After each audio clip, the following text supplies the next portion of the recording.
twist cabbage off instinct. Niggas don't think gators. My Detroit players, Tim's for my hooligans. You hear it? My Detroit players. Yeah, we don't mind Biggie saying that word, but we'll get to that word later in the podcast. Three's Company, Kendrick, GIBBS, SHAUN Davis, the original Lucky Lefty himself, right. MALIK ZAIRE. Man, a little reggae for you. Coming to you each and every Wednesday, man. Patreon.com/Lucky Lefty Network. Fellas, how y'all feeling this Wednesday evening, man? Oh, I'm feeling great, man. As you can see, the shades are off. So I know the fans gave me hell about it last time, and I don't look like Morpheus no more, okay? My eyes are back working well enough to where I can see the light. That's right. That's right. Looking good too, man. And then also the fact that the NBA playoffs is at a peak.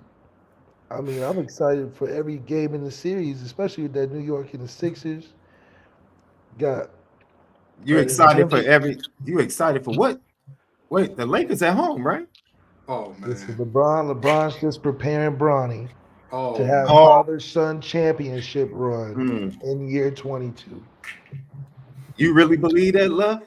He's got to start working the sets. Are they gonna draft? No. Left. Do you really believe what you just said? Yeah, we're gonna get rid. We're gonna get No. You're not answering the question. Do you really believe? I'm gonna tell you, like Axe Boys told him on his podcast, like, dude, stop doing that for the streamers. Stop.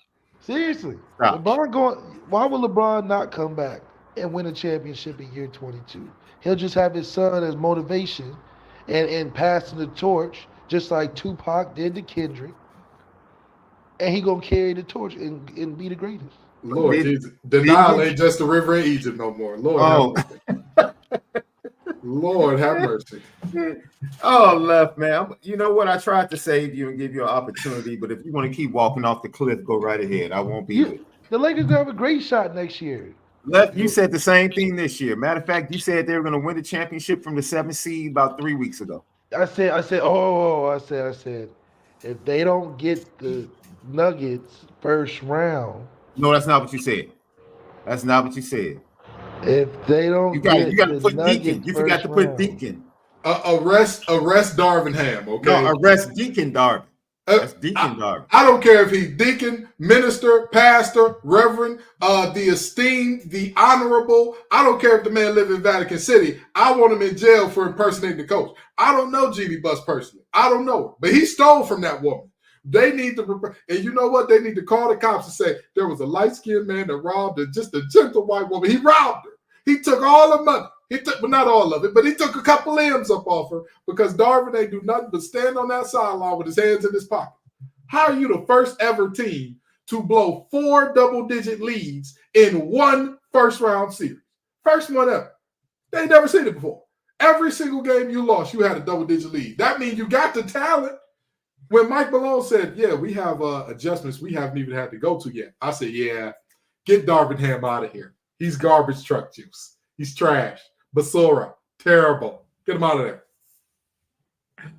Yo, let's get to it, fellas. We have some great topics tonight, man. We're going to start out with and this can go both ways, man, our scariest or our scary teams in college football in 2024. Scariest teams in 2024. Like, you can have a team that you feel like, man, the bottom's about to fall out. It's about to get scary. Or you better watch this team. This team could be really scary and a team to watch in 2024. KG, who you got, man? Who's some of your scariest teams in college football? Scary in terms of this team is bad, and by bad, I mean Michael Jackson bad. The Michigan Wolverines are not getting enough love. They are a team that is the defending national love. They're not getting enough love. They're ranked number 6. But that's not, to me, that team is incredibly terrifying to most of the teams in the country, and people don't want to talk about it. I'm sorry to tell everybody. I said this on draft night, and we're going to get into it later, so I don't want to ruin it. But I said on draft night, there were 2 first-round quarterbacks this year. Everybody else is just a first-round decision that's going to get somebody fired. J.J. McCarthy wasn't one of them. He wasn't one of the first. Michael Penix is. Oh, Penix going to get somebody fired. He's going to get somebody fired. Somebody fired? Yes, he's going to get somebody fired. Yeah. Oh, that's insane. Yeah, the GM said it's okay if he sit 4 to 5 years. He don't want his job anyway. He don't want his job. You don't spend number 8 in draft capital worth of pick for somebody that's going to sit 4 to 5 years. But that's neither here nor there. I'm telling you, Michigan is scary for this reason.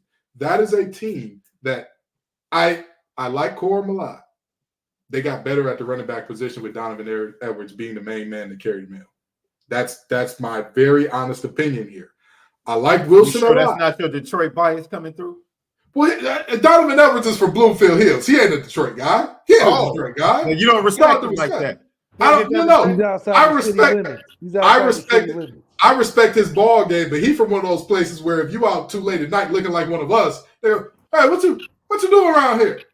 Who your people here?" You know, that type of deal. But I'm telling you, that team defensively, I think that I don't think they lost that many pieces. And even after the whole spying scandal, they were still one of the best defenses in the country.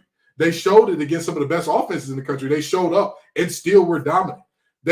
They are who they are, and I absolutely believe that they're a much scarier team than people are giving them credit for. And yes, number 6 is not high enough for me because that team there, that Mays team, they've got the motivation of people not believing in them anymore. You know that they're going to spin a victim narrative. If they can spin a victim out of them cheating, you know they're going to spin a victim out of being number 6 after winning the Natty.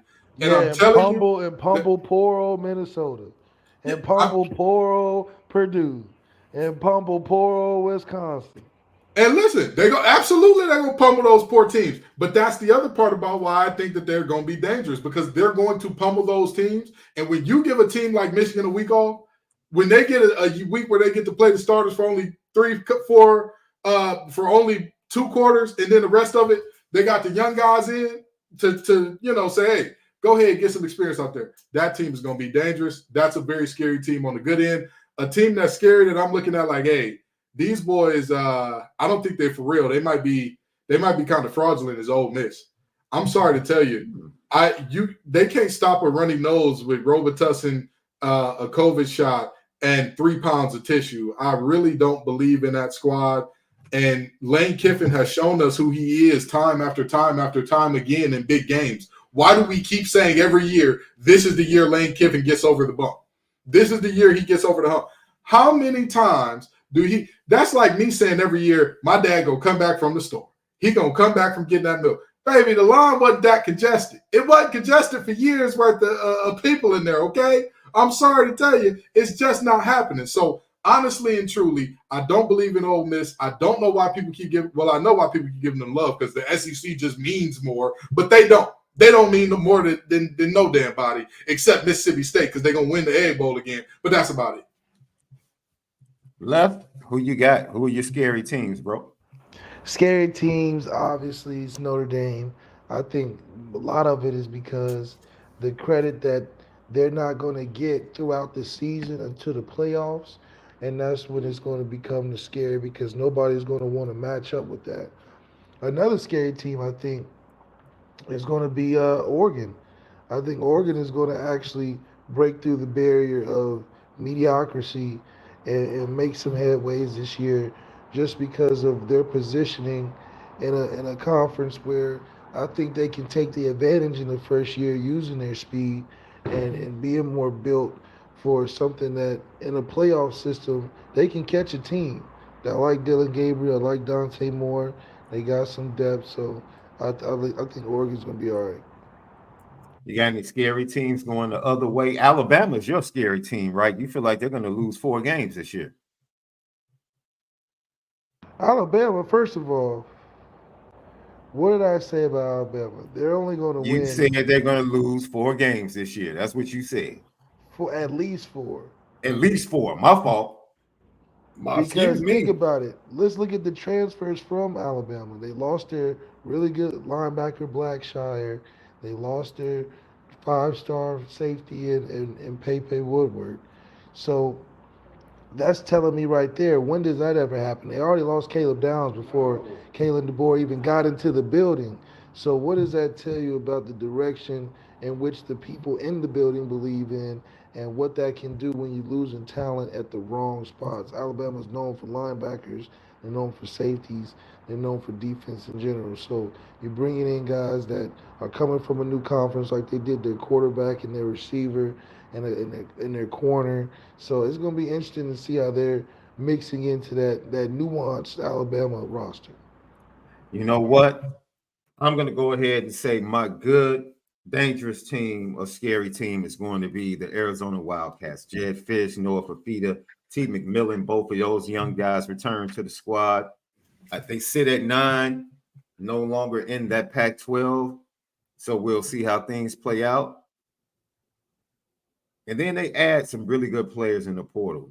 Jordan Washington, Dylan Tapley, and then Bryce Butler on the defense side of the ball. If they can shore up the defense, I think they can make a run, possibly sneak into the back end of the playoffs, and they're going to be an interesting matchup for somebody, man. If they get to like that 11 or 10 seed, you know, they end up playing somebody that's like 6 or 7, that's going to be an interesting matchup for somebody. So that's my scary team, the Arizona Wildcats. And then my scary bad team, man. I don't know why, man.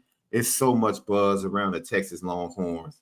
It just really is, man. But them going into the SEC, I just don't know. And what is the next level for our guy, the quarterback? Can he hold off Arch Manning, right?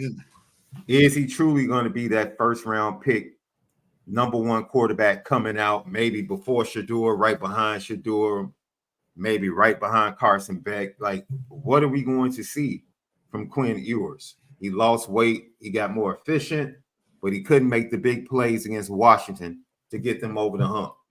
Can he do it this year, going to a much tougher conference in the SEC? And I'm going to connect this to the scary squad for KG, because I keep telling people, just because everybody's like, oh, Texas is going to walk into the big house and walk all over Michigan. I'm like, I don't. Lay off the weed. KG, I've been trying to tell people, like, all right, if you think that stuff, man, people forget how deep that defense was for Michigan. Mm-hmm. And the dudes that was second string, like Grant, that's a dude now. Yeah. Will Johnson, he's a dude still there. The kid that made the game-winning stop again in the Rose Bowl against Alabama, that was a backup from Coastal Carolina. He's there. Like, dude, they recruit, they develop. That defense is going to be stout. Now, I want to talk to Left for a minute here. You don't think they're going to run DeBoer up out of town if they lose 4 games this first year? Bama ain't used to that. They don't give pissed about nothing but the Tide, baby. You can't lose no 4 games. What do you think the impact of losing Nick Saban is on the Alabama program first year? I mean, I agree, but I'm just saying I'm not sure the Bama fans are rational enough to deal with 8-4, 8-5. You see what I'm saying? I'm not sure if they're in that mode to go from because last year they were ready to fire Nick Saban after he lost to Texas, and that team still made the playoff. Mm-hmm. So, Lord forbid how they going to act with a 4-loss team. I don't know. Somebody better call Bama Willie and them, because they going to lose. They're going to lose their mind a little bit. I'm just saying. So, you're scary. Go ahead, Lef. Yeah, it might happen. I mean, I think that it's a reality shock. They're going to go through maybe what Auburn went through, where sort of a drought. Now, Auburn bounced back in some of those early years when, they were competing with Alabama. But I think Nick Saban leaving in that impact is at least 3 or 4 game difference. Because the people that left, you're losing an All-American in Caleb Downs first day. I mean, what does that tell you about what they think of Kalen DeBoer in the building? And then him bringing in who he brings in, coming from a different conference, it's just changing the dynamic of what the team looks like. And in this case, college football is harder now. The SEC is expanded. Teams are pretty much neutral across the board. I don't see any one team outside of Georgia being that 2 or 3. It could be anybody right now. Even Vanderbilt may have a chance. Who knows? But all right, let's not get crazy. Let's not get crazy now. I think you'll see more surprises this year than years previously. You're losing. I agree with that. In the draft, 6 of the 8 or 9 quarterbacks that got chosen were 4 or 5 year players. I mean, these guys have put in a lot of work, and then so the transfer guys are out. This is revenge of the backups. What's the best backup that's going to become the next name? Because I mean, that's all that's playing outside of Shador, who, in my opinion, still has a lot to prove in terms of winning games, and that matters when you're going into that first round. Well, and I'm not gonna say that Drake May got third, and Oh my God, here we go. Listen, I don't know how you believe in the 24-year-old with the two bad knees and the shaky elbow and the back that don't work right, but you don't believe in Drake May. I don't know how you do it, but I'm gonna let you cook. You know what it is? Michael Penix ran a 4.4 and jumped to 38. So. Oh boy! You know how much speed matters at the quarterback position. You know that's what they look for in QBs. Well, I'll tell you now, this means absolutely nothing. It's just the fact that he wears 10 and comes from North Carolina as a Bears fan, bro. Hey, listen, I'm still traumatized. I can't. I'm gonna tell you, this is anybody who knows me knows I love being right. If I'm wrong about Drake May, I ain't gonna be mad. You know what I mean? A North Carolina guy looking bad in the league ain't the worst thing in the world that ever happened to me. You know, it ain't gonna be the worst. You don't like those dirty heels, you know what I mean? Oh no, I hate the dirty feet. No, they're not my guys. They got our boy Jacoby Brissett trying to, another Carolina guy out there. Hey, now. Hey, hold on. Now, let's put some respect on Jacoby Brissett's name. But in all seriousness, though, I really do think that we'll get into the draft later. So I'm gonna hold off on this, but I'm gonna tell you, I really do think that there's gonna be some very interesting things happening this year in college football, because I want y'all to think about this for a second. I know we talk about scary teams and all that. What player do y'all think is the favorite for the Heisman right now? Who would y'all say is the guy that you're like, oh yeah, it's his trophy to lose? Because last year coming in, everybody knew Caleb Williams was going to be a guy. We knew Penix was going to be a guy. We thought at least Milroe. We thought they were going to be guys. McCarthy. Exactly. We thought we had guys in mind. Marvin Harrison Jr. This year, it feels like it's a wide open field. It feels like it could literally be anybody. It feels like anybody could take it this year, which is, that's very interesting. It's something we ain't seen in a minute. I would say my money would probably, if I were a betting man, I would put it on Carson Beck or Quinn Ewers. And that's what me saying that Texas could go into the SEC and still lose, but Texas is so talented that if Quinn Ewers steps up, he's going to have a great year. They're going to make the playoffs. First year in the SEC, which is going to be a banner year for them, a big, feather in their cap. But, I look at Carson Beck, and I just think it's going to be interesting seeing them play Bama for the first time in the regular season to see how that goes. But I think George is going to be, man, you talk about a program that's going to have a chip on their shoulder. They probably know, like, we were one half away or one bad quarter away from running it back 3 times. It's going to be a leave no doubt year. It's going to be a leave no doubt. Put belts to behind every single snap to the point where they can't even think about leaving us out. I absolutely agree. Yeah. I'm gonna tell you though. See, now I know the left is not gonna want to hear this. I know he's gonna be mad at me. Y'all boy may go to New York. I'm not saying he win it. Y'all guy may go to New York. I'm just saying. If Notre Dame is a scary good team, Notre Dame fans about to go crazy in the chat. If it's a scary good team, Riley Leonard may go to New York. I'm gonna leave it there. I'm just gonna say it. I'm gonna say it. All right. Listen, y'all know me. Y'all know I've given Notre Dame they lashings when they need them, and I don't say it just because I'm on the Lucky Lefty podcast network. I truly believe Riley Leonard, he may lead y'all to the promised land, and he may find himself on a plane to New York up in January. Just saying. Left, you cool with that? Left doesn't have a problem with that.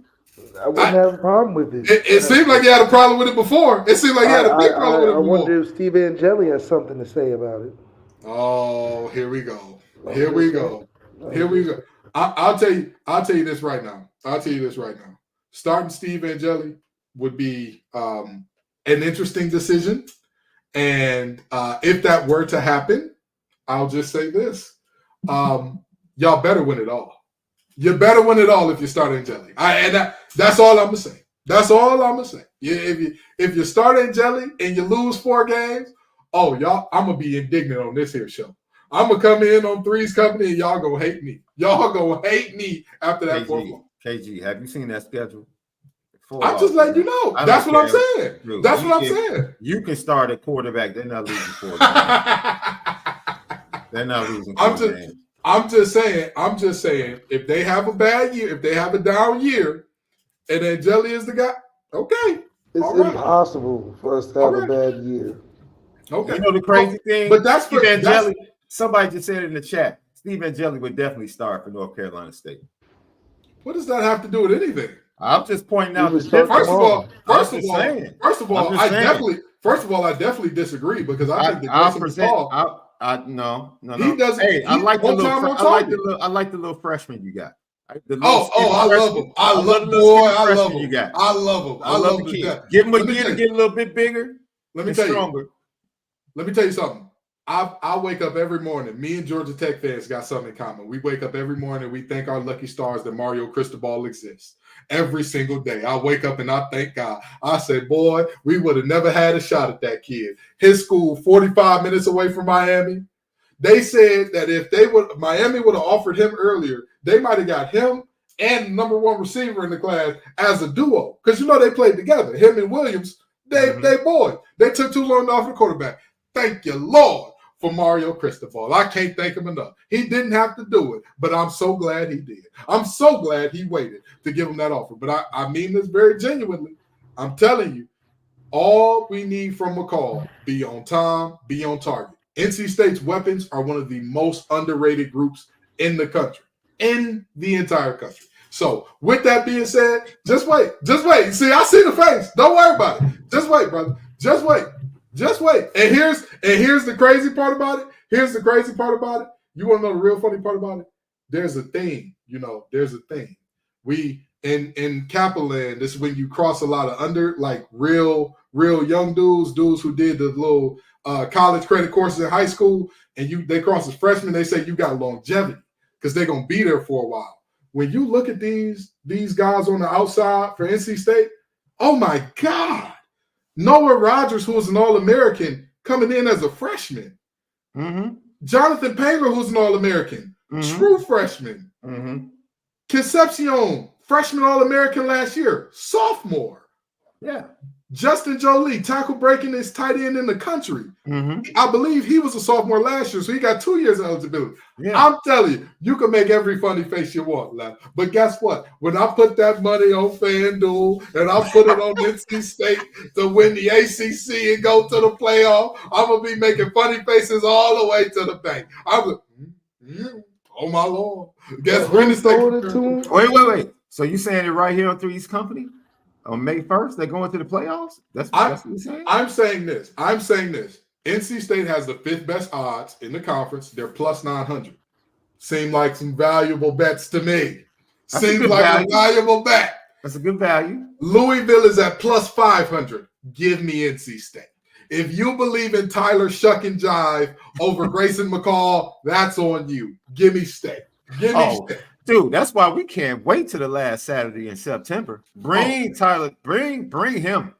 I'm telling you what. Because Grayson McCall and those receivers, they're lucky they don't have to see us this year.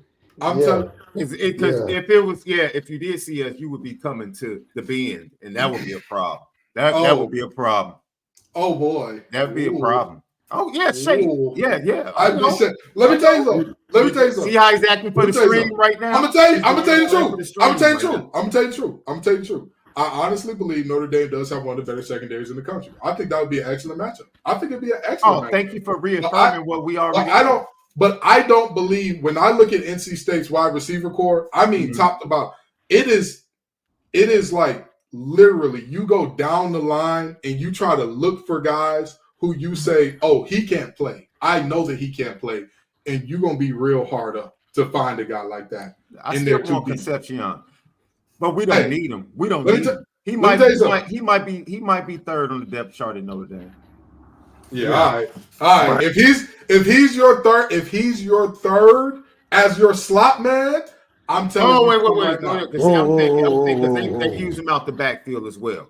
At slot, At slot, he might be. No, I would probably put him ahead of Jordan Faison. I was just about to say, if you would say that he's your third slot man, y'all must got Dante Hall incarnate over there. Y'all must got some slots over there. Y'all must got Billy White Shoes Johnson to come out of retirement or something in the slot. Ain't no way. We got talent in the slot. I might take because Jaden Greathouse plays in the slot. I might. Yes. Jaden Greathouse. They would. No, I wouldn't. This Concepcion's cold, bro. Concepcion is cold. Yeah, I'm still trying to make a trade to get him over to the South. Can I tell y'all the truth right now? Can I tell y'all a factual stat about KC last year? Oh, KC's cold. A freshman in a Power 5 conference on a not 1, not 2, not 3, not 4, not 5, not 6, not 7, an 8-win team. He messed around and had more receiving yards and touchdowns than the rest of the receiving corps combined. There were no receivers outside of him last year. Teams were doubling and triple teaming this man out of the slot, and he was still eating. He was still scraping up. Notre Dame saw no reason to do that. They saw no reason, and that's fine. And that's fine. No, we got that. And that's fine. I'll give you that because again, who was his quarterback? Brendan Armstrong. And what was Brendan Armstrong doing? KC down there somewhere. Let me just throw it out. Who's your quarterback this year that's going to do it? Grayson McCall. I'm gonna just leave it at this.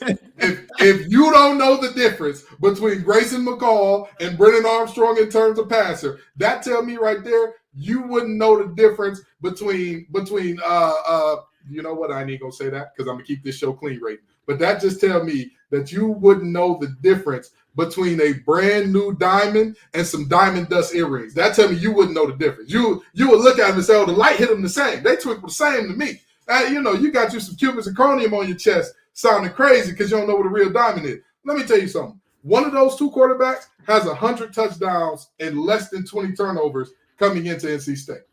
Another one of those quarterbacks was objectively playing some of his worst football before he got to NC State under the same offensive coordinator.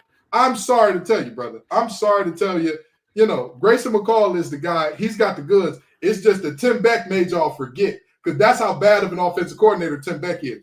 I honestly want Tim Beck to be whoever his agent is. I want that person to be my agent and my representative in life because it helped you fail forward. If I had Tim Beck agent to represent me in the dating world, I'd be married to Meg Thee Stallion already. I'm telling you, I would be. I swear for Lord and two white men, I would be. I'm telling you, because at the end of the day, I've never seen a guy fail forward like Tim Beck in my life. And that's on everything I love. But we ain't got to go there right now. We ain't got to go there. I'm just telling you, don't be surprised. Probably believes that J.J. McCarthy should have been the first round pick, first pick of the draft. And now here's the thing. You see the slander he puts on my name as if I did not tweet out. As a Lions fan, I'm so excited the Vikings made that pick. I'm elated that the Vikings made that pick. I love the Vikings. Skol! I was so excited when they drafted J.J. McCarthy because I said, oh, they got another 4 years of being bad, and they finna run Jettas up out of there. He's done miracles on me. He's done miracles. I'm going to just tell you this. I know you believe in Penix, but when I saw the Falcons draft him, I said, is this how the rest of the NFL felt watching the Lions for all those years? Is this how they felt? Because I said, you paid $180 million to a quarterback to then get a guy that you said may sit for 4 to 5 years? Look, you know the quarterback position as much as anybody. Let me ask you this. When's the last time one of the greats sat for more than 3 years? Any one of the greats. You name it. Don't worry, I'll wait. Because you had Peyton Manning come right out the fire. Reliable. Kirk Cousins is Mr. Achilles. So I hear you. Hey, listen. I hear you. I feel you. I hear you.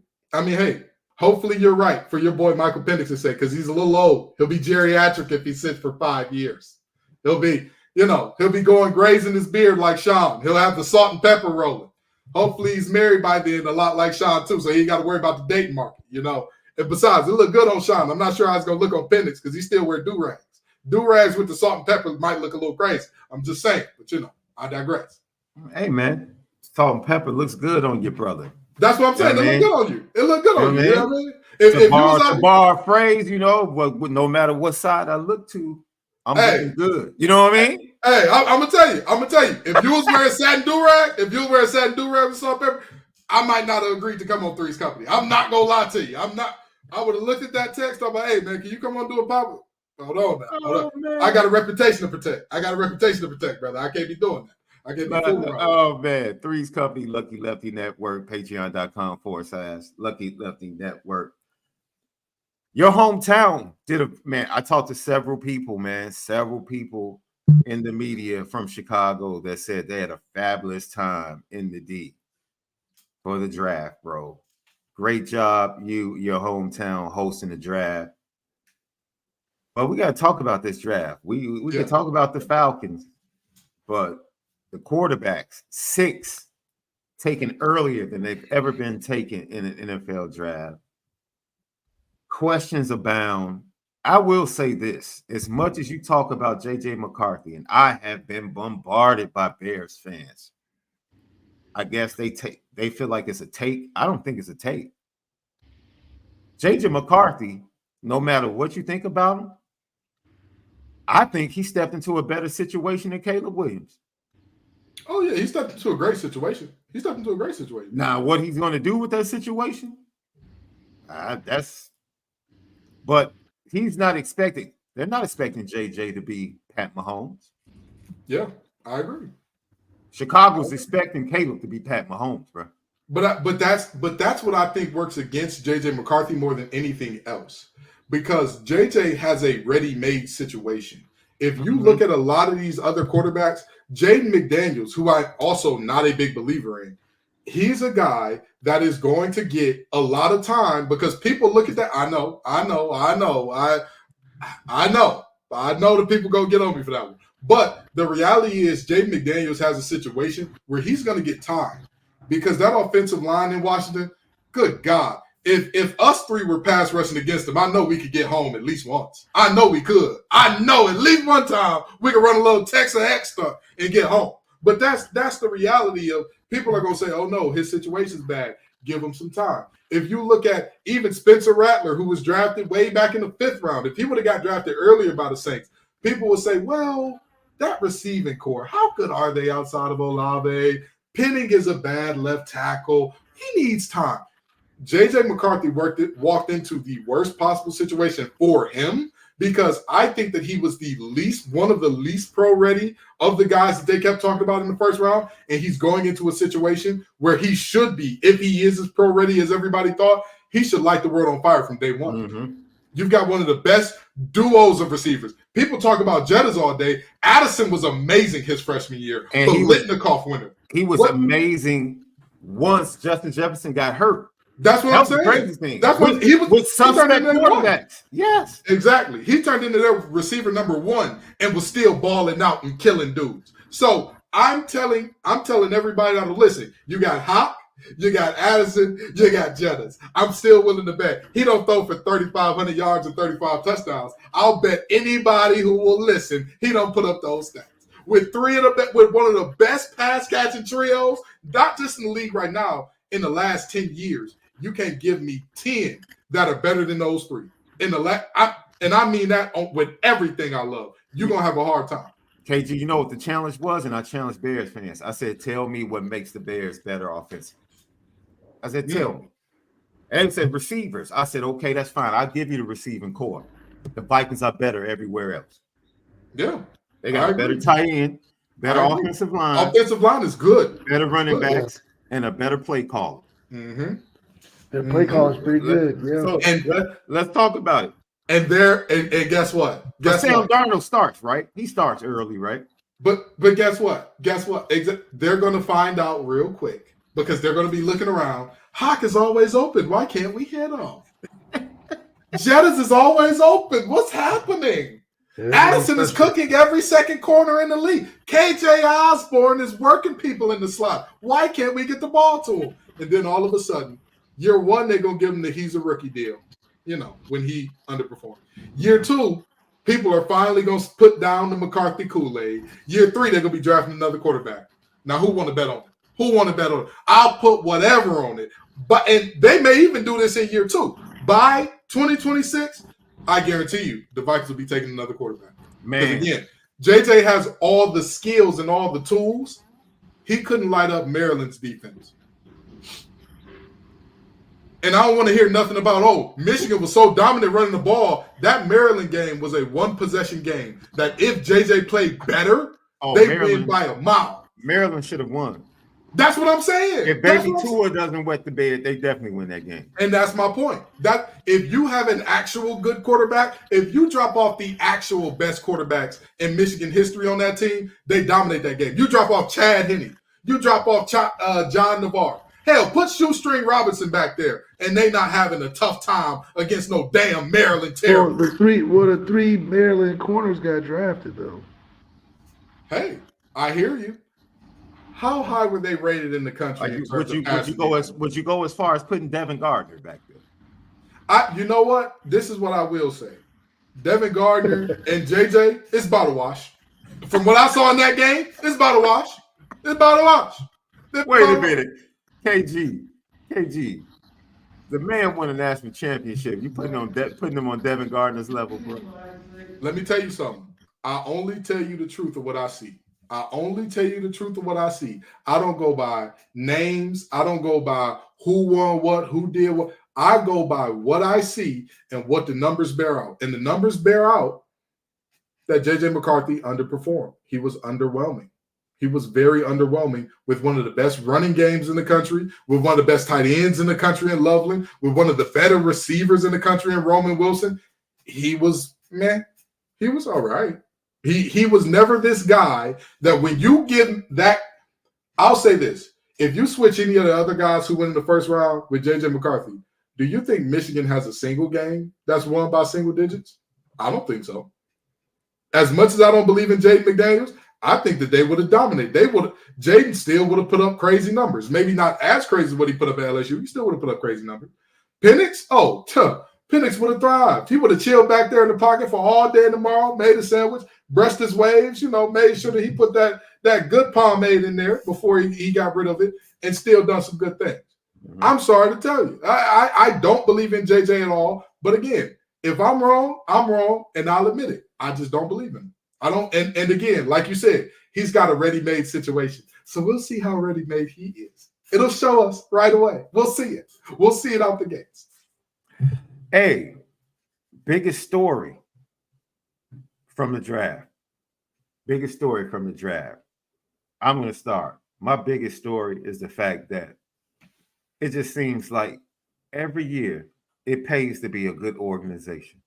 Isn't it amazing? Every year, talented players just fall to good teams. Mm-hmm. The Eagles just fell into the top two of the top defensive backs. This fell right in their hands. Right? The fastest guy in the entire combine just goes to Patrick Mahomes. And what else can we give Pat? Oh, let's give him Xavier Worth. Let's go ahead. And at no struggle, no strife, no moving up positions, no giving up draft picks. They moved up a couple of slots, but it didn't cost them that much. But you know how that happens? Bad organizations being bad organizations. Because why would the Bills trade with their rivals who they can't seem to get over the hump against in the playoffs? And give them a weapon. Why would you do that? Buffalo, what are you doing? I know New York is going through a tough time right now, but why?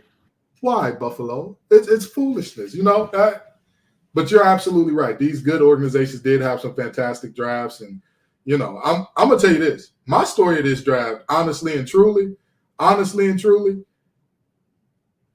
Jim Harbaugh is putting his prints all over that Chargers team early. He made some very Jim Harbaugh picks. You saw the school he went to. You saw the school he went to, right? Yeah. Hey, listen. Okay. Hey, listen. Okay.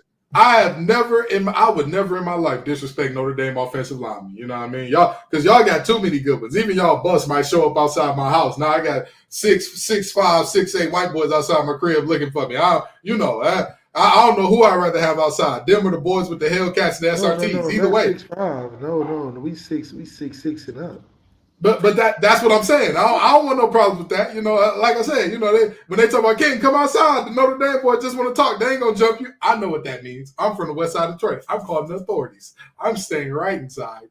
You can deal with Raleigh PD, brother. Not dealing with it. But in all seriousness, though, I think that, you know, the picks that he made, and I love that Joe Walk pick because I'm not gonna lie to you. I was afraid if he slipped to the Bears. I was going to be shaking in my boots a little bit if he slipped to the Bears. I think Odunze is a good pick, but, man, Harbaugh really did pick a bunch of guys that fit his system, a bunch of really tough, hard-nosed guys, a bunch of very versatile guys that can play multiple positions, which you know Jim Harbaugh loves. He loves guys that he can move all over the field, and he drafted a bunch of guys that can fit that. I'm telling you, I'm not saying that team is going to be good right away, but I am going to tell you, you will be able to tell that's a Harbaugh team within a year. You'll look at them and physically just see, yeah, that's a Harbaugh team. Yeah. Did he come back and get Cam Hart too, Left? They did. Hey, listen, like I said, I always give y'all props. When y'all put him out, and it's a good player. Every sign of Lohi Gilman. Every sign of Lohi. Again, they picked up some ball players. You know, they got a lot of them up out of Notre Dame, but they picked up. I think they had a very. I'm not gonna say if it's good or bad. I'll say they had a very hardball draft. You can look at that draft and you can tell it was hardball. Left. What's your story of the draft? I think it was good to see a lot of quarterbacks went in the top 6. I think that's just monumental to just the credit of what it is to stay longer in school and what it means to have those you check those boxes, you know, you played 3 or 4 plus years. That's a lot of trust in that. You got some accolades, you got 2 Heismans, you got 63 and 2 or something crazy, it was record. Got national championships, so it just pays to stay in school as a quarterback, build that experience and accolades, and you're gonna be in the top 6. Or UNKG facial reactions. No, because listen, I'll be trying to give Left love. I really do. Because somebody told me the other week, they said, I watched your podcast with the Notre Dame guys, and you and the other dude with the long beard always going at it. But it's because of stuff like this. Those quarterbacks shouldn't have been drafted that high. I think that this is a direct. I'm going to say something, and one of us is going to be proven to be right, but it's going to take some time because this is going to be a slow burn. This ain't going to be a quick one. Every quarterback outside of Drake May and J.J. McCarthy, they head coaches and GMs probably ain't going to be there in 3 years. Every one of them. Every one of them. I know that's a fact in Chicago. Every one of them. I don't. Eberflus definitely won't be here. Well, that's the thing. I like Caleb Williams. I just don't think anybody up. All of those other quarterbacks, Jaden McDaniels, he was older than everybody. He had 2 first-round receivers on the outside. If you're 24 playing against 19-year-olds with 2 first-rounders on the outside, you better win a damn Heisman. You just ought to. Bo Nix played against Justin Herbert. Brother, what are you doing? You ought to be. You ought to be one of the best in the nation. And yet, 60% of his production came from passes that were within 5 yards of the line of scrimmage. I don't believe you. You need more people. I'm sorry. I just don't. I don't. I agree that quarterback staying in school is good to an extent, but I think that this was a lot of quarterback-hungry teams making foolish decisions. Because, again, as much as everybody gives Sean Payton all this love as a offensive wizard, it's just Drew Brees. It's just Drew Brees. I'm sorry to tell you. That's all it was. Because I'm not seeing this offensive genius, and he's going to show us whether or not he is with Bo Nix. Because I don't think that Bo Nix has the goods. I think he was an old man playing against young guys, and that's what it is. And again, if I'm wrong and these quarterbacks set it on fire, listen, I already know. Left gonna come on this podcast and call me everything but a good Christian, and I deserve it. I deserve it. But I'm betting the house that these old farts, that these guys that played in college forever, y'all remember the last one? Y'all remember the last old fart that played in college forever and got drafted in the first round? Y'all want to take a guess on who it was? Anybody want to give me a guess? It was Kenny Pickett. And what happened to old Kenny Pickett? I told everybody on Locked On ACC, He was not a first-round draft pick, and they called me everything, but they said I was a fool. They said I just hated Narduzzi. They said I just couldn't get over the fact that Pitt won a championship and NC State didn't. Well, he got drafted by Pittsburgh in the first round a couple years ago. Hey, y'all, didn't Pittsburgh just trade for 2 quarterbacks? Isn't one of those quarterbacks that they traded for younger than him, even though he's been in the league longer? Isn't that interesting? Anywho, I'm gonna shut up after this, but I'm just saying, I don't believe in none of those old guys. I don't believe in none of them. Left steal of the draft. What's your steal of the draft? The guy that you're like, yo. I would say the steal of the draft. You want to say Maris Leopold so bad, don't you? See, or either Cam Hart. And boy, you so Notre Dame. I'm actually saying the steal of the draft is Spencer Rattler with the Saints. I just think that. That's a pick right there. That's a good one. That's a good one. I ain't gonna lie to you. Spencer Rattler has the arm talent that's better than all the guys drafted. Is Sean Payton still in New Orleans? No, sir, he is not. Oh, okay. I think he's got the best attitude to survive in that situation. When a team isn't good, he's one of the few quarterbacks that is pissed off enough, has the ego enough to be that underdog to win some games with some talent around him. I think his arm talent is going to have him last in the league the longest. So I think Spencer's in a good situation, especially with Atlanta still being trash for years to come. What's your steal of the draft, KG? You know, that's a great one, because that really was the guy I wanted to go with. But I'm gonna tell you this: there were multiple players that I saw get picked up in some spots where I'm like, that's a good one. Liatu Latu was almost mine, but I look at him and I say, for 15, that feels like a good pick there. That feels like a good space to get him at. However, there is another player that I look at that went near him that I'm looking at and I'm saying, wait a minute now. You can't tell me that this guy slipped all the way back there and somehow y'all are going to get me to believe that he was as bad or not worthy of going higher. And that's a guy that's taken a few spots behind him, Jamari Thrash out of Louisville. He, to me, is one of the most, how do I put this, naturally talented receivers in this draft. I don't think he gets enough credit because he doesn't test well. Turn on the film. It's the same thing I said, and I know y'all gonna say I'm saying this because it's Notre Dame crowd. He has great film except the one against Cam Hart. But here was great. And here it was great until he got to Cam Hart. I knew y'all was gonna say. I knew y'all. But hold on. Hear me out. Hear me out. I said the same thing about Kyle Hamilton. I said that he should be a top 5 pick.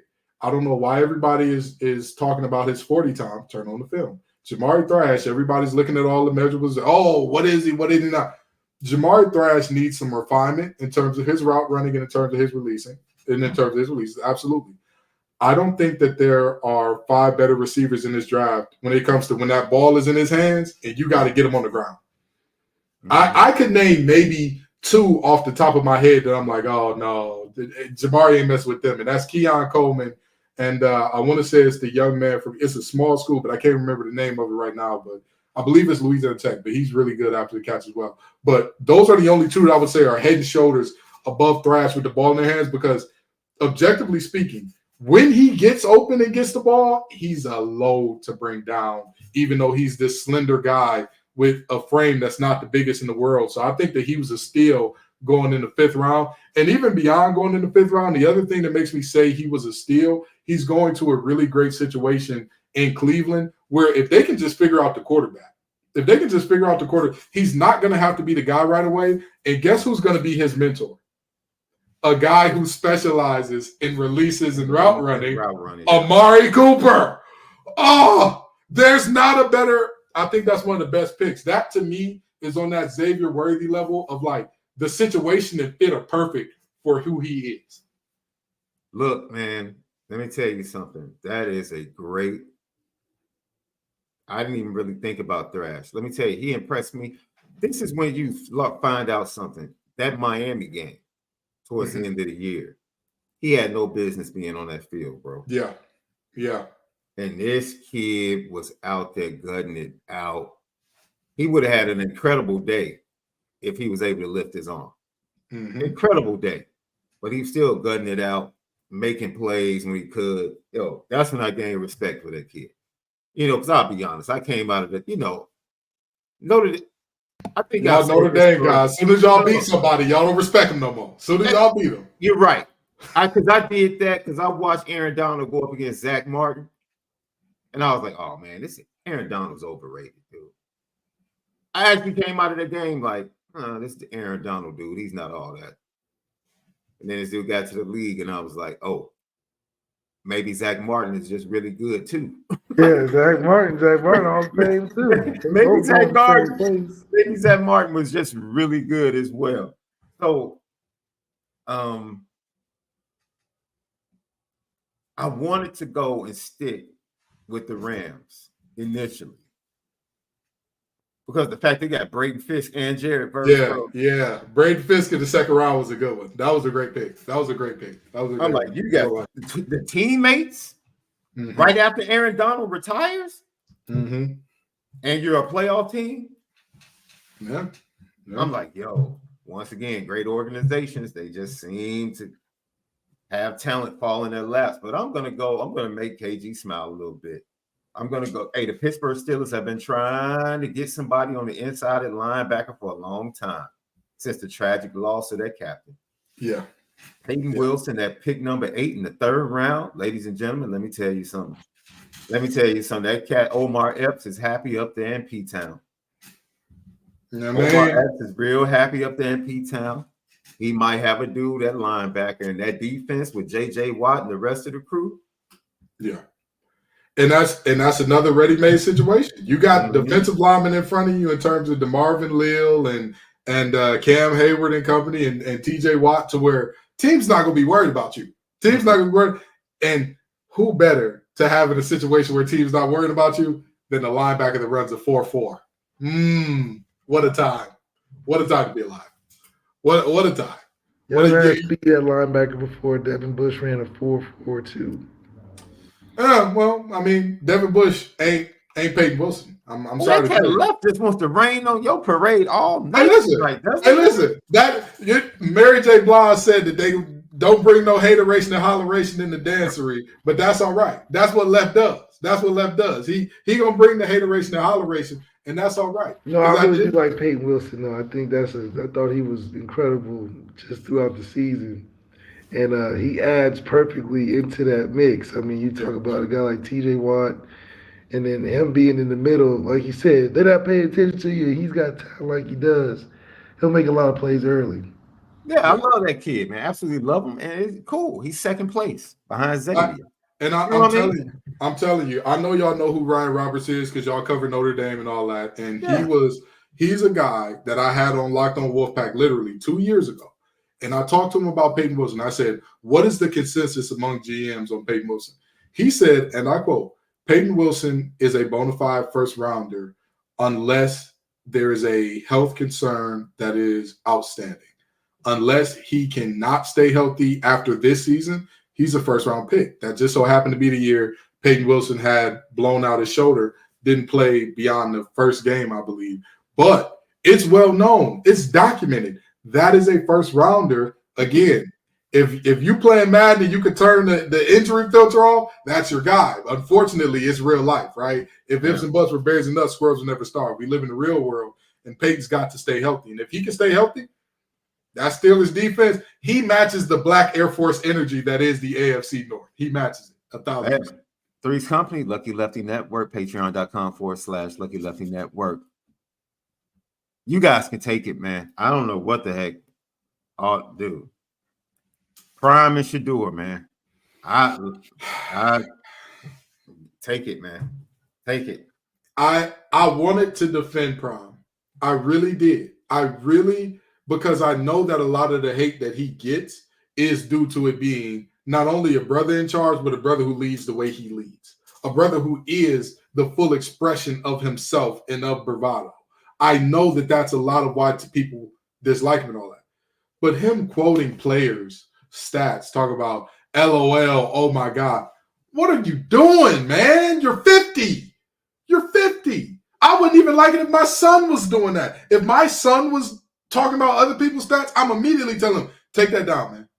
What do you call it? Listen, Left knows as well as I do, because we both play college football at a high level. We both play for teams that, when you're talking about if you really want to go to the league, we're both playing for teams that have been there. Is it not the case that every coach is going to have players that don't like him? Every coach is going to have players who are like, he didn't care to get to know me. He didn't think I was good enough, so that's all that mattered. So if I'm his kids, why are you even reacting to that, man? Hey, if that's how you feel, if somebody put a mic in front of my face and said, how do you feel about Xavier Smith and what he said about your dad? I strongly disagree, because I think my dad cares about every single player. I think he loves all of us. But with that being said, I hope that he has success wherever he goes next. What are you doing sitting up here talking about this guy's very mid? Brother, you're the odds-on favorite to be the #1 pick in the draft next year. Act like a #1 pick in the draft. And that's all I got to say. Again, some of the criticism that Deion gets is not fair. But when you do weirdo stuff like that, could you imagine Nick Saban tweeting about a player's stats? Could you imagine Kirby Smart putting LOL, OMG on a player's stats? No, because they know better. So I'm going to leave it there, but that's just embarrassment on Deion and his kids, in my opinion.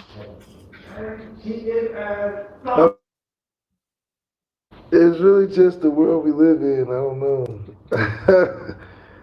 This is where the NIL space has played a part of brashness, and it's just a part of what Deion does, man. I mean, he's gonna take it there. This is a part of the persona. That's what makes it who he is. He has a YouTube channel where he's filming his practices. They all access, and I think the attitude just stirs the pot of college football, man. It makes it interesting. I think you need extremes in this aspect. He just happens to be that extreme program. And I think it's made Colorado more interesting than it ever has been. And that's, in some way, that's good. And then now we look for them to play each and every week. So, the kids that decide to go there know what they're going into clearly, because you can just look it up on YouTube. And I think once you sign into it, that's Deion just gonna say it, I guess. He on TV every other week.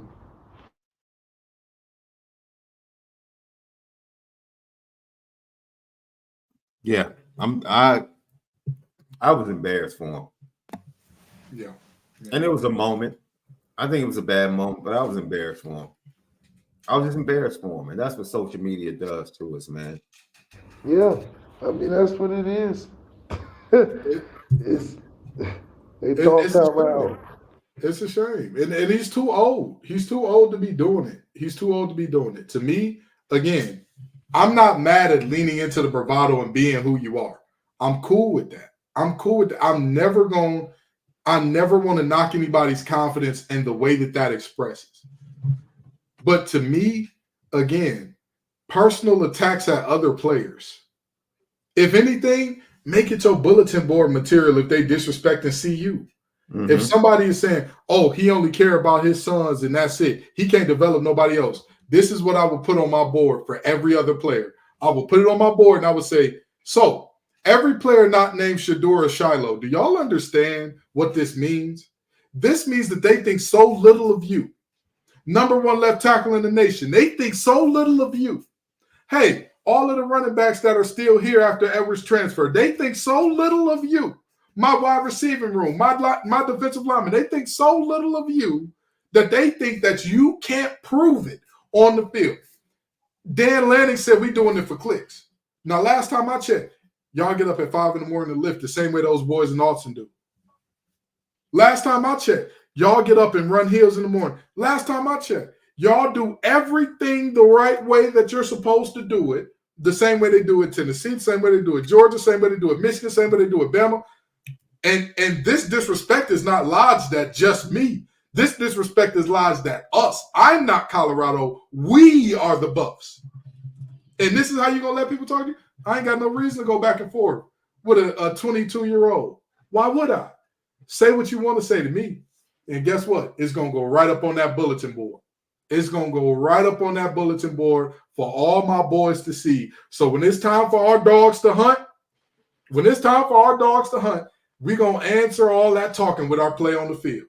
And guess what? If you want to be extra about it, you could go ahead and pull stuff off the bulletin board every week. We can't develop any other players. And yet we had 8 other players win player of the week this week. Player of the week this year. Ain't that crazy? You said last time we checked, right? Yeah, hey, you know, that's what I'm saying. That's what it would be. That's what it would be, okay? Play the Nipsey. Last time that I checked, what they say, you know what I mean? I just pull the bulletin board material off every single time. They said that Ukraine is about 4-8 and Colorado is about 4-8. Last time I checked, we just went to a bowl game, didn't we? Oh, okay, great. Pull off more bulletin board material. You don't need to be responding to nobody online. Mm-hmm. We do the talking with our pads. That's what we were taught at Cass Tech. We were taught when you playing somebody, you put them on their ass, you help them up, and you tell them, hey, I'm coming back next play, brother. I'm coming back next play. Because I don't got to talk to you on the ground. Right. I don't got to talk to you on Twitter. You think the players never talked to us? We were coming along right at the beginning of social media. One of the teams that we played, I'm not going to say that team's name, but a team that beat us in the semifinals my sophomore year. What does it rhyme with? I'll just say this: the team name starts with Lake, and their what's the word I'm looking for? Their team animal is a mythical animal. But anyway, when we played them, they put a picture of our kicker crying on the internet, and they said, "Cass Tech, get ready to cry again." We put that on and this is on my mama. Y'all can ask Coach Witcher. We put that. Thank you so much for who helped me out with the word mascot. I don't know how my brain forgot that. We put that on our board, and all week, every film session, every lift, every time we did anything. And here's the crazy part. I love you, Ken Snap. You know you're my boy. It wasn't even so much about how much we cared about Snap as it was, oh, they talking about all the Cass Tech finna cry? Bet. And we took it personal, and we took it out on the field. Nobody from our team was firing back at dudes talking about, oh, y'all think we gonna cry? We gonna make y'all cry. Oh, y'all think we gonna cry? Y'all 10 minutes away from the stadium. This is basically a home game for y'all. We gonna send all y'all. We don't do that. We gonna show up and do the talk with our pads. CU needs to show up and do the talk with their pads, period. That's the problem for me. Deion is who he is. And again, I love his confidence. I love that he is who he is. But it's unbecoming of a Power 4 head coach to sit up here going back and forth with literal children, with young men that are just, what are we doing, man? What are we doing? Again, if you transfer out my program, more power to you. Peace and love, brother. I hope you have success wherever you go. Even if you were the biggest slap you know what in the world, even if you were a guy that I would have hated with everything in my soul and you never went to class, you never showed up to me, you never showed up to practice, hey, more power to you, brother. That's all I'd ever say about you in the media and in public. You know, it didn't work out here. We couldn't do things right. Go there. Getting ready to get out of here, man. Three's Company, thanks for everyone that joined us tonight. Left, I think Left, he had to get out on because he knew what the final topic was. Oh boy. He knew his boy was on. He knew his boy was coming up. He knew his boy was on fire. He knew. Yeah, bro. I would just like to say that I give all credit to CPT. All credit to CPT. All credit. But I just want to point out that old boy's roots are Cabrini Green shot town. That's all I got to say. That's all I got to say. He from the land, boy. You don't. Hey. Listen. You better listen to Rick Ross, young boy. Listen. You better listen to Rick Ross. I'm gonna tell you this. Advice.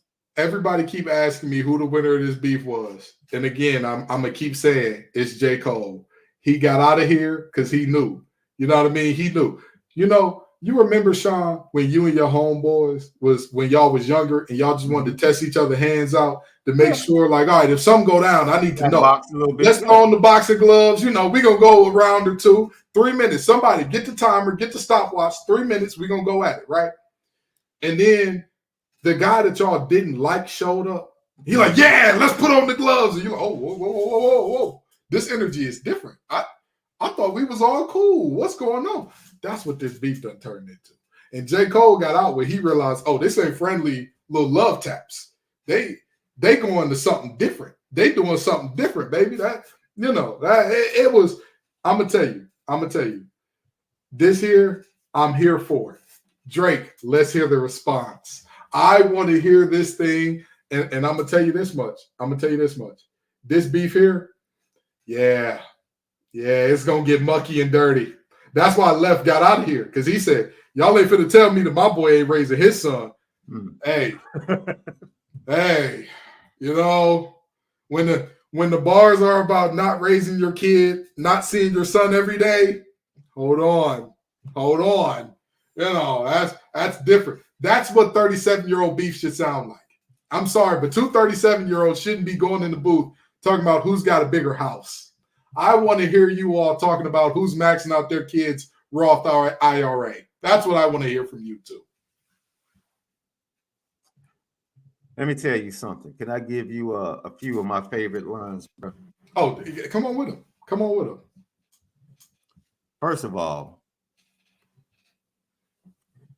the fact that that man started off with Teddy Pendergrass, bro. Man. Well, wait now. You know that the actual beginning of the song was the Wiz, Richard Pryor saying, you caught me, I'm a fraud. I said, oh, y'all acting different. Because, you know, the Wiz is for us, by us. It's a certain group of folks that wouldn't understand that, you got me, I'm a fraud, Richard Pryor line, you know. Yeah. It's woo. Yo, let me tell you something, man. My first one, like my last one, it's a classic. You don't have one. Let your core audience stomach that. Didn't tell them where you get your abs from. That right there, I was like, okay. Okay, Kendrick. I'm gonna tell you something. As a man who loves some pizza, if I ever hit the lottery, I'm gonna call up Drake and ask him, hey, where you get the Brazilian ab lift from though? Not that I would get one, of course, not for me, but just asking for a friend. Man. When you get the ab lift, because I ain't mad at manufacture six-pack. They say it's about 50 stat wow. And then, you know, if I hit the lottery, I had that 50,000 pay. Right now, I just got to get in the gym and eat right. But that lottery hit, you gonna see me with abs, big abs. That cat KG with the abs, looking like DK Metcalf. Hey, all my shirts rolled up to here, each and every one of them. Ain't no shirt coming down below right here. Oh my god, yo. When I see you standing by Sexy Red, I believe you see too bad. I believe you don't like women. That's real competition. You might pop it with. Look, bro. Hey, man. Hey. You might pop with him. It's crazy. But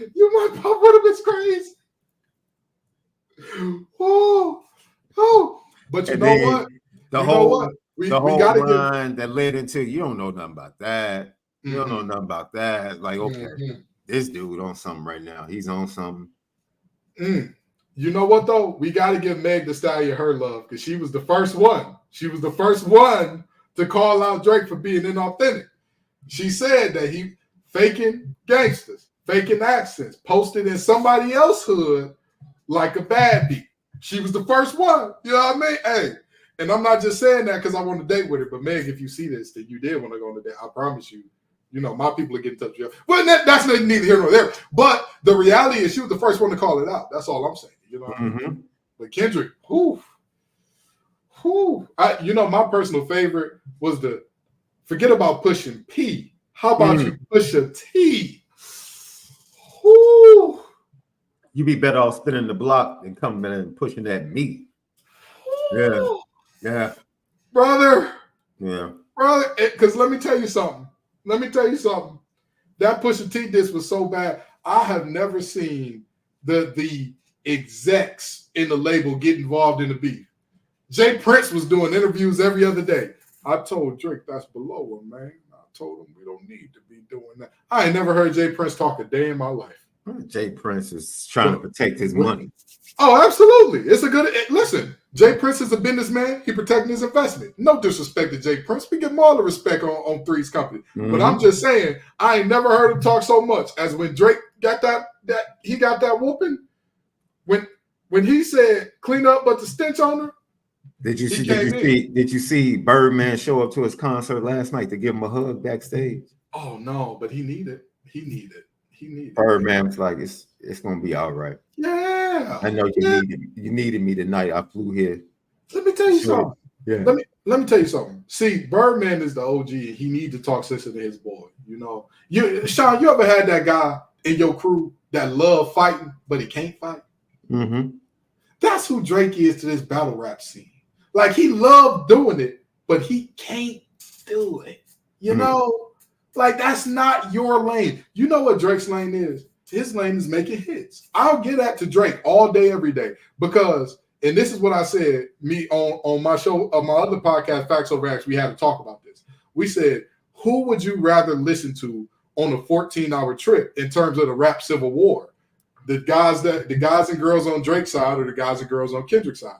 And I said, if we going leader for leader, Drake by far. Drake got more hits that I would want to listen to. However, when you talk about the full of the entire roster, right? When you talk about the hey, who are you 1-to-1 battle rapping? That's not Drake. Drake can make a hit, make something catchy that I can bounce to. Yeah, Drake can do that.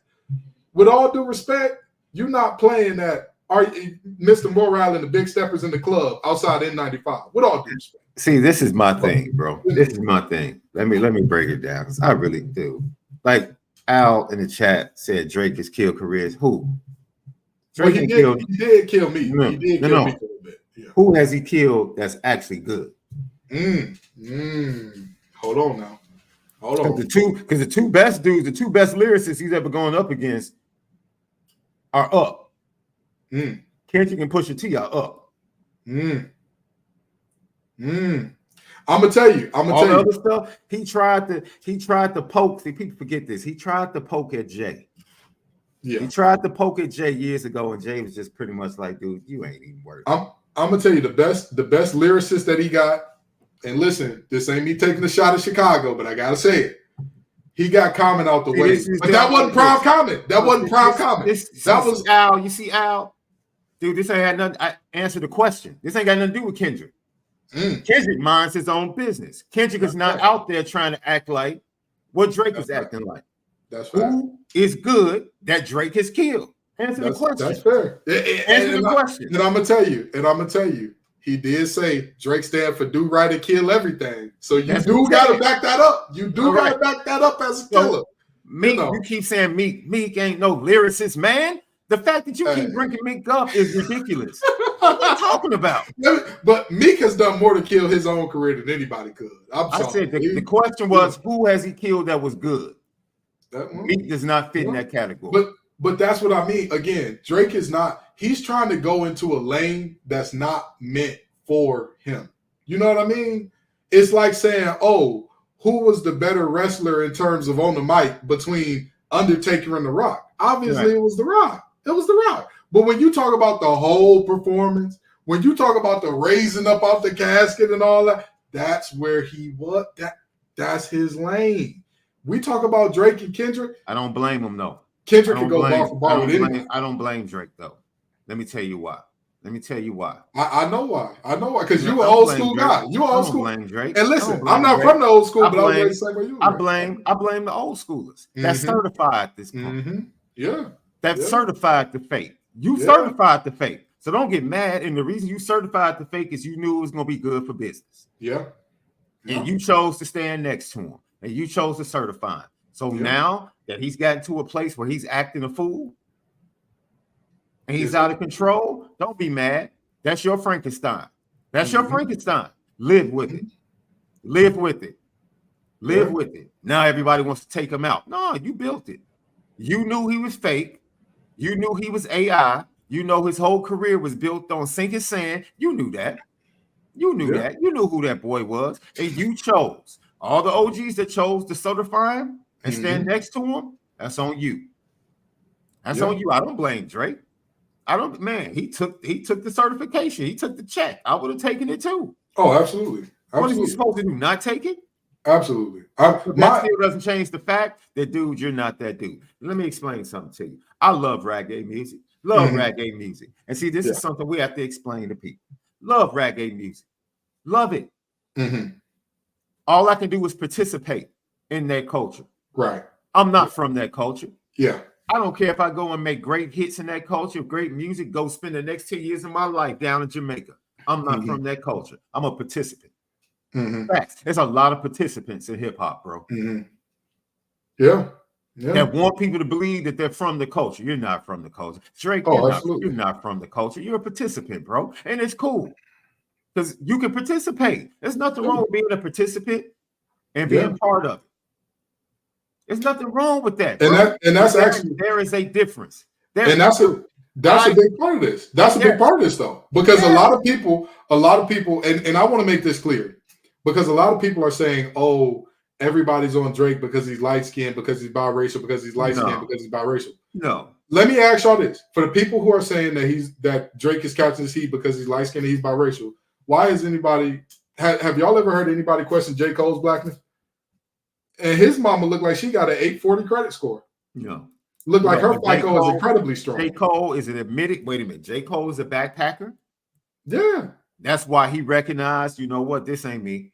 This is not my vibe. And not only that, he grew up in the culture. You're not going to find videos of 16-year-old J. Cole sitting at a table with a bunch of white kids saying that slang is ignorant.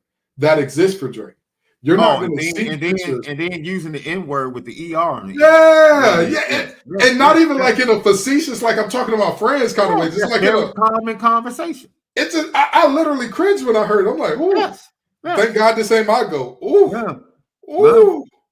It got to be how MJ fans feel when they along with him being cool, along with him and his mother being cool with the blackface. You know, it's one of those things. And I'm gonna tell you, this is the biggest indictment of Drake to me.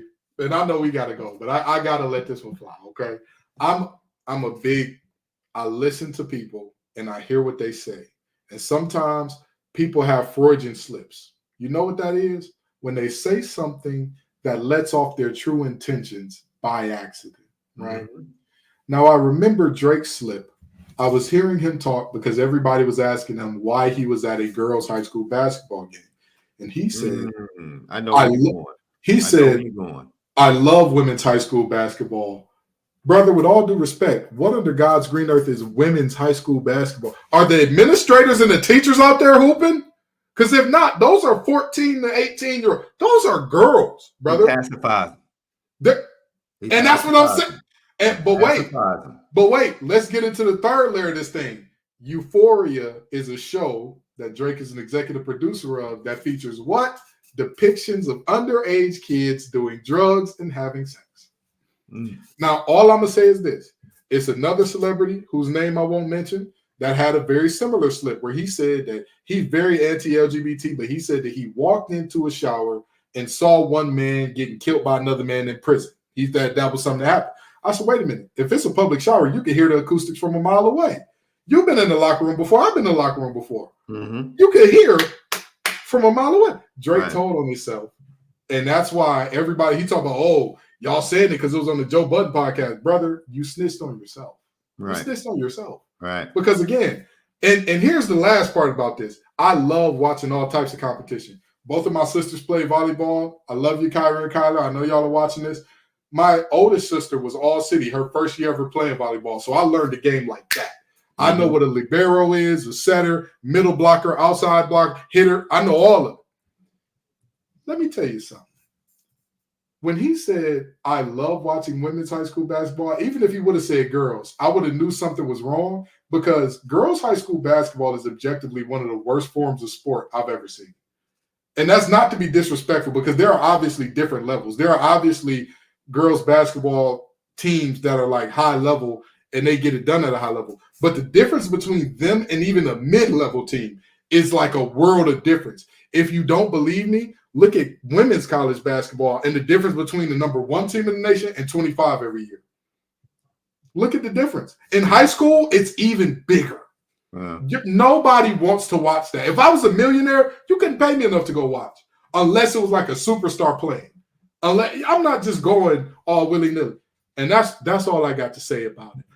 Brother, you might want to tread lightly if you're going to go forward, Aubrey. Or, you know what? Your mama call you Aubs, so I'm going to call you Aubs. Aubs, tread lightly, please. That's all I'm asking. Tread lightly. Look, bro, it's not – I get tired of people trying to avoid. I think it was who was the comedian, man, that was on he was talking about Key and Peele on the Breakfast Club recently. You know, Mad TV. What's his name? Ari Spears? Yes, Ari Spears, right? Yeah. And they wanted to play dumb when he was trying to say, like, dude, when I was first around Key and Peele, dude, they didn't come across like they were from the culture. And it's like, stop, you know exactly what he's saying, dude. Yeah, you know. Yeah. You know, it's like, and look, they can be them. Because we talk about, you know, when it comes to black people, we're not a monolith. Yeah. We come from different backgrounds, but you know cats that are from the culture. Oh, absolutely. And if you're not from the culture and you're a participant, that's fine. It has nothing to do with geography. Dude, if you grew up and you don't know the 5 original elements of hip hop and you haven't connected to any of those elements in any way, shape, or form growing up, you're not of the culture. You're not. Yeah. And it's okay because hip hop and its branches have grown to touch all types of people from all types of geographical areas and cultural backgrounds. And that's wonderful. Absolutely. Participate in it. Enjoy it. But don't try to act like you're from it or you're of it. From a spiritual standpoint, people understand what I'm saying because it says we're born in this world, but we're not of the world. It's the same thing. I was born in Chicago. I can go to the D like I did to visit my cousins. I'm not from Detroit, bro. I don't try to act like from a Detroit. I don't go to Detroit and start talking about what up, though. No, I don't try to speak your accent. I don't try to pick up your language. I talk Chicago wherever I go. And nobody say what up, though, more than a non-Detroiter. That's one of the first signs that somebody's a non-Detroiter. When they go to Detroit and start screaming what up, though, at everybody, just you're like not from here, brother. People that come to Chicago and use the word Joe every sentence. Yeah. Man, Joe, yo, Joe. Like, bro, first of all, that's not how we speak. That's not it. That's not it. We say it once every go to California and say cuz every other word. Like, bro, stop. You're trying to assimilate. You're trying, and Drake has tried to assimilate, bro. He's tried to assimilate, and that's the problem. But it's not his issue, bro. It's the issue of the OGs that gave him the pass. And created the Frankenstein, and now they put the batteries in his back. Yeah, they put the batteries in his back, and they watch him do what he do. And you know what? You're absolutely right. And I'm gonna tell you this. As much as Rick Ross want to scream and call a white boy, you sure did have that white boy singing hooks, didn't ya? You sure did have him on Ashton Martin music, didn't ya? But this is my thing, dude. When you had someone that was a creative player, you didn't think he wouldn't be able to handle success? Yeah. You knew he was going to end up being a 40-year-old kid. Oh, absolutely. You knew he was going to end up moving immature. You should have expected this. Yeah. You should have expected this. And this is my prayer for Drake. Because at some point in time, the industry is going to be done with him. It's coming. The day is coming. And I hope he has some people around him when that fall comes. Because it's going to be a mighty fall. Hey, no man knows the hour or the day. But the fall is coming. And when it does, I hope he has some people around him to help him with the rest of his life, bro. Hey, listen, I'm gonna put this out there. And I'm gonna leave it. I'm gonna leave it right here, and I'm gonna move on from this. I was talking to my ace, Nick Mintz. Love you, Nick. Know you're watching too. And there's me and him were talking right after the Surviving R. Kelly documentary drop. And he's a very big Drake fan. And we were talking about Surviving R. Kelly and all that. And I said, you know, it's crazy to think that none of this would have came out if he never would have went broke. And I said, man, I think Drake made enough money to where like he's not gonna have to deal with this at some point in time in his life. But just know, if he ever goes broke, that Surviving Drake doc is gonna hit like crack in the 80s. And he said, "What?" I said, "Brother, it's on the way. It's on the way. I'm just telling you." So, with that being said, I'm just saying again, tread lightly. Tread lightly if you want to keep this beef going. Tread very lightly. But see, it's the thing, like Al said in the chat, dude, Kendrick doesn't have to kill Drake. He doesn't have to kill him. Well, I don't think you can kill Drake. I think he's too big at this moment. That's the point. Drake. At this point, all he has to do is expose two people. Like, dude, you can't. I think both of these two are big enough to where even if Drake came out with an ether level diss that we use that beat for whenever somebody is dissing somebody for the next 20 years, Kendrick's career will still carry on because it's Kendrick Lamar. He won a Pulitzer Prize, for Christ's sake. Like, that's not a career that you can kill with a good diss.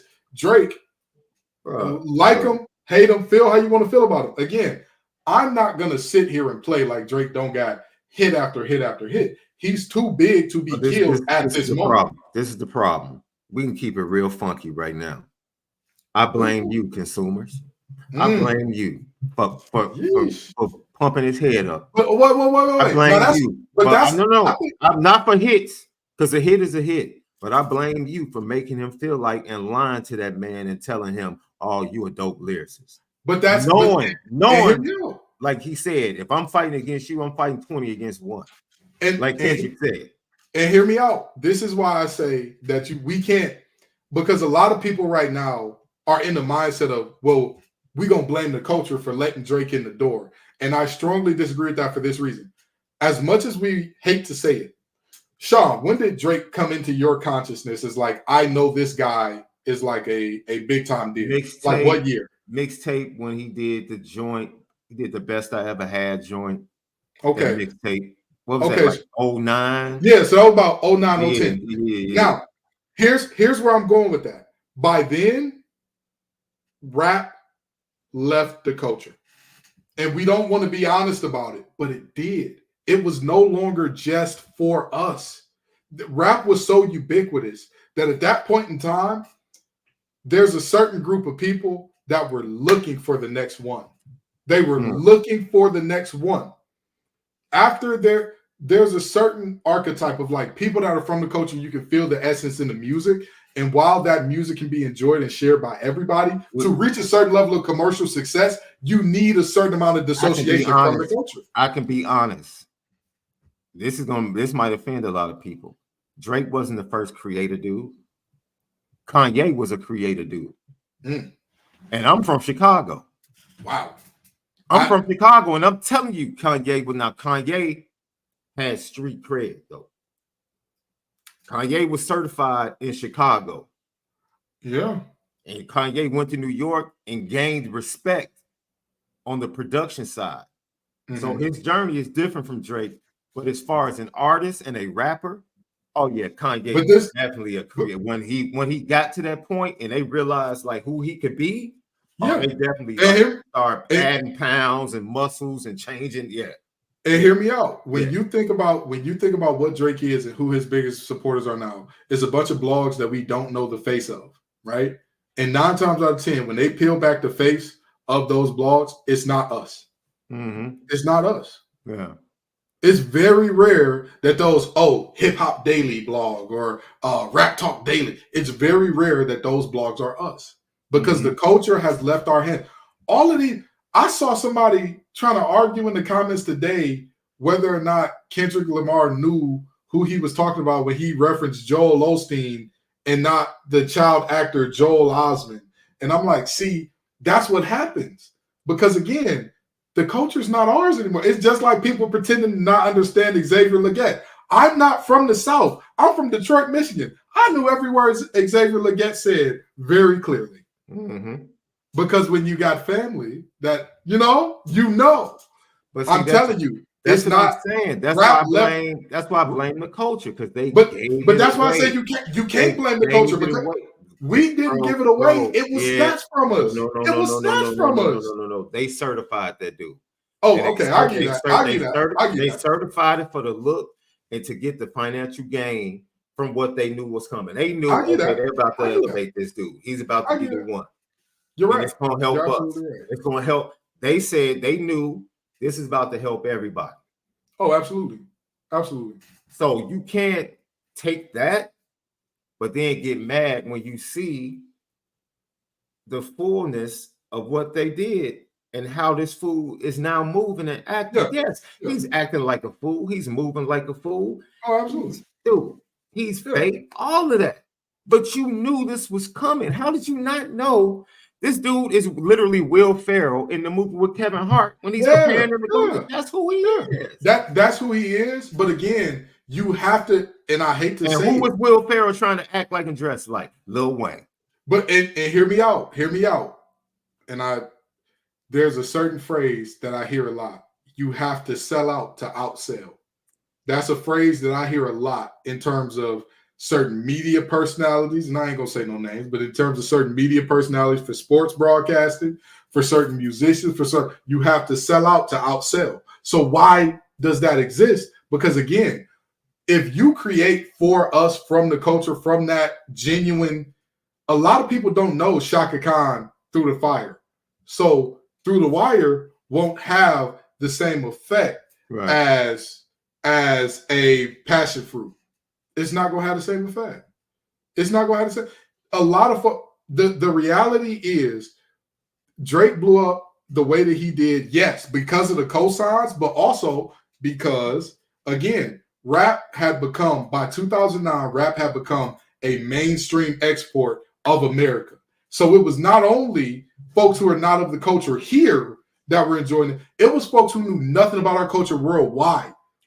All those British drill rappers, y'all can't carry guns over there. Your road men are robbing people with knives. Get out of here. The grannies carry guns in America. That's just what it is. But rap became so ubiquitous, and Drake came at the perfect moment to encapsulate or to ride that wave to the type of prominence and wealth that he sees now. Because again, it's not like our people didn't know that Drake wasn't one of us for real. It's not like a lot of us didn't know. That's my point. It just wasn't for us. It wasn't for us. We all saw this dude on Degrassi, man. That's what I'm saying. When I heard him, I'm like, wait, that's the kid from Degrassi, bro. Stop playing with me. Stop playing with me. But remember, he didn't come out as a tough guy. He came out as a backpacker, love song maker. That's who he came out as. And then as he started to blow up, like you said, the creative dudes lose their mind, forget who they are, and all of a sudden, yeah, I'm a killer. Yeah, me and my guys. Yeah, if I say get him, if Drizzy say get him, they gonna get him. That's what it is. You're not that guy, pal. You've never been that guy, and that's okay. That's never all right. been that dude. Not that's one right. in his life. That's all right. Not one in his life. But I will say this, to expand upon the point, then we get out of here, bro. Let me tell you something, man. You know, you've had somebody in your crew that has struggles like assimilating, or he's just different. Maybe he's the nerd in the crew. And you're like, bro, be you. Yeah. Like, you don't have to, dude. You ain't got the lot to kick it, dude. You ain't got that. Low key, Kendrick was telling them on TPAB, you ain't got the lot to kick it, my dude. Yeah. You ain't got a lot to be in the culture. We let you in. Mm-hmm. We allowed you to participate. Do that. Participate. But the way you're moving, you don't have to do all that, bro. Yeah. You don't have to lie to kick it. And all of us have had people like that, man. And unfortunately, people like that are so narcissistic that they can't help themselves, man. It's almost like they feed off the lies. They just feed off of it, bro. And before you know it, it literally is them. They are a lie, and they don't even realize they're a lie, bro. But I know your mama. I know your family. You were a church-going boy. You was never no killer. You was never no killer. We played in PAL together. But now when you quit playing football, you a killer. You're a killer. Stop it. I know your mama, boy. Stop it. Stop it. This is the thing, man. Even if they let them in. Mm-hmm. Puff, see, this is why you can say what you want to say about Puff. When Puff slapped him, he was letting them know, you ain't that dude, bro. You ain't that dude. You know? But Cass protected him. The powers that be protected him. You know, Puff let him know early, bro. You ain't gonna play that with me. You're not that dude. And if some people needed to check that dude along the way to let him know it's not gonna be like this. Now you can make money, we can move, you can grow, you can be that dude. And that's where the culture has failed. The culture. Yeah. The people that had the check him chose not to say anything for the benefit of But I don't think that was the culture. I think that was the folks that were in that room with him. Because let's be honest, the culture can never die. But the culture can never die. The culture, culture is you and me understanding, right? When we hear Earth, Wind, and Fire, we know. When we hear Serpentine Fire, we know. That's the culture. The culture, because of social media, dude, gets drowned out by the participants. By the participants. Yeah, and that's what I'm saying. And that's what I'm saying. The people who are the arbiters of it in those spaces, like, we have to understand, you're not going to Twitter to get real, I grew up in that environment talk. You're not going to Twitter to get that. Yeah. Because guess what? All of a sudden, kids who were too black for the white kids, too white for the black kids, now have a amplified voice to speak on their experiences. And now that's allegedly the experience of every black kid whose parents made a little bit of money. And so it's like, what are we doing here? And to speak truth, bro, you don't have the culture does not have a problem with those kids that no, that are in between and stuck in between. Yeah. Don't come to the culture trying to be something you're not. Let me tell you something. As long as you're you, we're cool. I lived in Detroit for 18 years. Never once. My mother was extremely, extremely strict about our diction and about our speech patterns. She was very intentional about you have to know how to speak standard English. Because, you know, the way that I talk when I'm comfortable around my family is not the way I talk on there. It's not the way I talk on there at all, right? Like, I talk like this on there around my family. What's up, Mom? Yo, Kevin, Kyra, what's going on? What's good, fam? That's how I talk to my family. That's not how I talk on there because, again, I know the difference in all that. People who know me instantly can tell I'm one of them, but it's the thing is, you know how to move and groove between those different worlds because they are very different worlds, as opposed to a guy who, again, that way of speaking is ignorant and I don't like it. You don't like it, but you're using it to make millions. Fact. It feel a little weird. You feel a little weird right now. Like there are plenty of people faking the funk and rap, but there are not plenty of people who did not like black culture that came in to fake the funk. You can't fake the funk and then expect the culture not to say something. That's what kills me. Like, don't expect us to just sit back silently. Bro, I speak French. If I go to France, I know how to talk. I know how to get around town. But people from France are going to laugh at me, dude. Yeah. I can speak it, but they know. Like, come on. You speaking broken French. Yeah. You don't have the accent. You don't have the dialect. Nah. Like, you know the words. You know how to conjugate and put things together. But other than that, no. And so I don't care how fly this dude, who he sits with to help him sound like this, to help him with his accents. Bro, the cultures, we see it from afar. You're not it, bro. You're not from the culture. You're not of the culture. And we're cool with that. Yeah. We gave you the pass. We rocked with the mixtape and best I ever had. Thank me later. Take Care. We rocked with that. We gave you the fact that Take Care possibly was a classic. Yeah. We gave you that. But when you start switching up, trying to act like you running things, you got cats scared to move in California when you're a Canadian dude, what are you doing? Yeah. What are you doing? And like Kendrick said, bro, you're not impressing us. Not real dudes. Yeah. Like those of us who know, we know. You can tell. These girls, you parading around like you doing something, they trash. Like these pass arounds. What are you talking about? Hey, I would tell you this. Me and one of my homeboys got in an argument about this years ago. And I said that none of the like celebrities, we will never know which of the celebrities like really have game and all that because they got money.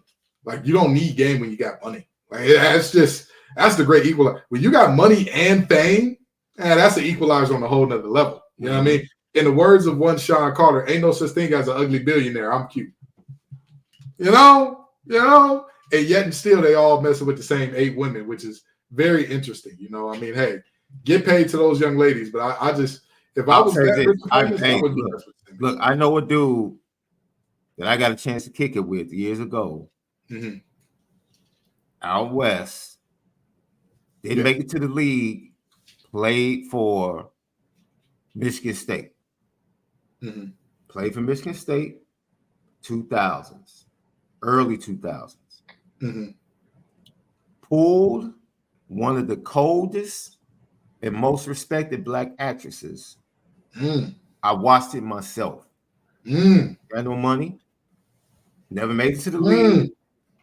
Straight Michigan State, out west, watched it myself. I was like, okay. Indelible. I was like, okay. For the rest of my life, you a dude. Yeah, you one of them. You one of them boys, brother.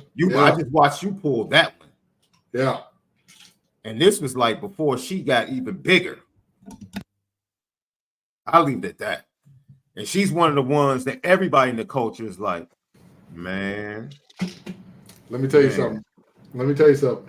Hey, I'm gonna tell you again. It's different. It hits different when you're authentic and the culture rock with you, and it's not that feeling of visitation. It's that feeling of home. You know what I mean? It's a drastic difference between being a guest in the house and being somebody that I pay the bills here. I pay to keep the lights on. It had zero to do with color. Stop passing. It's not. It had nothing to do with color. It's not, because think about this.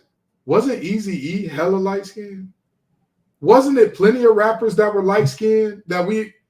Do you hear? Man, let us further break it down for you. You can be of the culture and still be a participant in parts of the culture. Yeah, bro. I was a participant when it came to NWA. I didn't know nothing about police like that. Absolutely. At that point in time. The police in my neighborhood were the umpires for my little league games. Man, I had great relationships with 5-0 in my neighborhood. It wasn't until I was driving outside of my neighborhood at 16 that I started, and when I went down south, Southern Illinois, that I started to experience what they were talking about. When NWA first started, I could only be a participant in what they were talking about. And that's the thing. That was I didn't know anything about that, bro. I'm telling you, the experiences that I've had with police, people wouldn't even believe. From the time I was a little kid, because I was always bigger and my voice was always deeper. So you know what I mean? But it's the reality of, I don't look at you as like, oh no, see, Sean ain't been through the same things as me with the police, so he's not one of us. No, that's not how it works. If you acknowledge and grow up if you speak the language, if you understand the traditions, if you do all the things, you're good. But when you violate, when you make it clear that like, I don't really like that. It's not, like you said, there are people that I grew up with that want nothing to do with where we're from. They want nothing to do with it.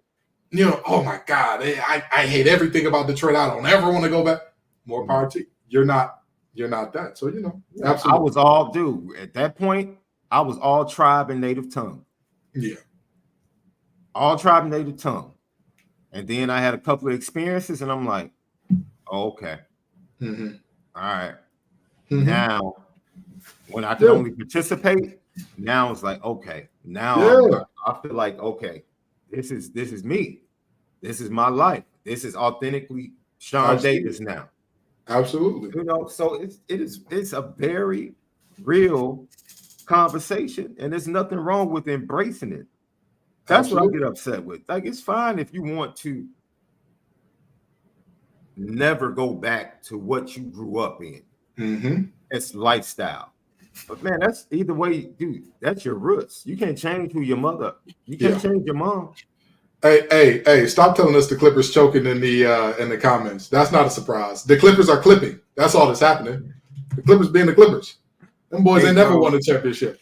As always, patreon.com/Lucky Lefty Network. Malik, He ran from You this see, conversation. you see who John profile pick is and how he came in and tried to change the topic on us. He said, "Get off my boy, the Clippers. Look at the Clippers. They stinking it up.